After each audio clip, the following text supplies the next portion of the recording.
तो चलिए आइए बनाते हैं। हमारे पास एक गोला है जिसकी त्रिज्या कैपिटल आर है और गोले पर आपूर्ति आवेश समान रूप से वितरित है। विद्युत क्षेत्र की तीव्रता ज्ञात करना है। शर्त रख रहा है कि बड़ा जो त्रिज्या है वो छोटा त्रिज्या से आपको क्या होना चाहिए, छोटा होना चाहिए। तो हमारे पास यही गोला है जिसकी त्रिज्या कैपिटल आर है और इसके चारों तरफ पृष्ठ पर आवेश की आवेश है। तो हम लोगों ने विद्युत क्षेत्र की तीव्रता इस P बिंदु पर निकालना है। अतः हम लोग एक गॉसीय पृष्ठ लिए और गॉसीय पृष्ठ के एक अल्प छोटा सा भाग काट लिया जिसका डीए डायरेक्शन यानी एरिया वेक्टर इधर होगा और इस आवेश के कारण जो विद्युत क्षेत्र की तीव्रता होगा इसी डायरेक्शन पर होगा, अर्थात एरिया वेक्टर और डीए वेक्टर दोनों एक ही डायरेक्शन पर हो गया। तो इस अल्प भाग से डीए भाग से गुजरने वाला फ्लक्स, डीए भाग से गुजरने वाला फ्लक्स, गुजरने वाला फ्लक्स फ्लक्स तो आपको छोटा चक्कर फ्लक्स होगा और फ्लक्स बराबर होगा ए वेक्टर डॉट डीए वेक्टर।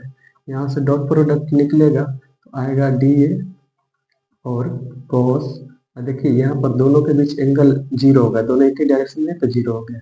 अब यहाँ से आएगा ई और डीए और इधर हो जाएगा डी फाई। हमको पूरा गोला के कारण चाहिए तो पूरा गोला के निकालने के लिए हम लोग दोनों तरफ इंटीग्रेट कर देंगे, इधर भी इंटीग्रेट कर देंगे ई और डी ए का। इधर आपको आएगा फाई, डी ए का इंटीग्रेशन होता है फाई, ई आपको बाहर निकल जाएगा, इंटीग्रेशन के अंदर रहेगा डी। ई आपको निश्चित है गोला के किसी भी पृष्ठ पर आपको विद्युत क्षेत्र की तीव्रता का मान बराबर रहेगा। ये हो गया फाई और ये हो गया ई और ये निकल कर आ जाएगा ए। यहाँ पर फाई हो जाएगा, ई जो कहते हैं और ए का मान हम लोग इसका पृष्ठीय क्षेत्रफल ये वाला इसका लेंगे तो होता है 4 पाई आर स्क्वायर। इतना हम लोगों ने ले लिया। अब हम लोग इसको समीकरण 1 बना देंगे। अब गॉस के नियमानुसार, गॉस के नियमानुसार गॉस के नियमानुसार हम लोग देखते हैं कि आपको फ्लक्स बराबर होता है Q बटा एप्सिलॉन नॉट।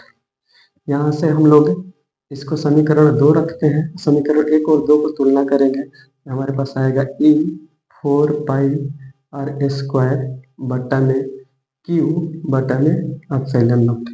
यहाँ से हमको E का मान चाहिए तो E बराबर आपको ये हो जाएगा Q और ये टोटल भाग में आ जाएंगे तो 4 पाई आर स्क्वायर एप्सिलॉन नॉट। इसको हम लोग सॉल्यूशन करें इस तरीका से आ जाएगा आपको E बराबर या E वेक्टर बराबर, इसको हम लोग लिख सकते हैं 1 बटा 4 पाई एप्सिलॉन नॉट, एक साथ लिख सकते हैं 1 बटा 4 पाई एप्सिलॉन नॉट और Q और बटा में आर स्क्वायर। ई वेक्टर बराबर आपको ये हो जाएगा के और ये हो जाएगा Q और बटा में आर स्क्वायर यानी के Q बटा आर स्क्वायर इतना होता है। ये हम लोग बाहर से देखते हैं तब का सूत्र है और जब अंदर जाएंगे तो इसका एक्सप्लेनेशन रूप यानी कि Q को हम लोग सिग्मा के टर्म में चेंज कर देंगे तो उसका अलग सूत्र आएगा।